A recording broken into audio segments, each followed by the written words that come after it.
Minsan ka na rin bang napatanong about sa kaligtasan ng buhay mo?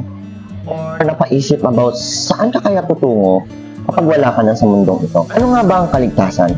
Ito ay tumutukoy sa pagiging ligtas mula sa panganib, pinsala. Ito rin ay tumutukoy sa pagiging ligtas sa sakit o iba pang panganib. Ang kaligtasan ay tumutukoy din sa pagiging ligtas mula sa kasalanan o sa impyerno. Saan o kanino? Paano mo ito matatagpuan? Sabi ng Roma 10 verse 9, kung ipapahayag ng inyong labi na si Jesus ay Panginoon at buong puso kang sasampalataya na siya'y muling binuhay ng Diyos, maliligtas ka. Malinaw na sinabi na para maligtas ka, una, ipahayag mo sa iyong mga labi na si Jesus ay Panginoon.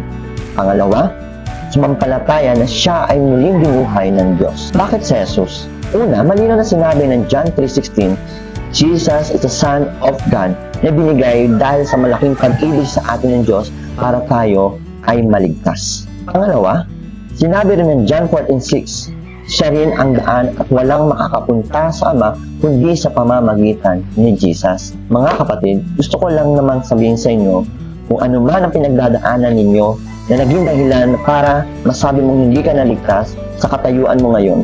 You need Jesus. You need Jesus to be safe and save.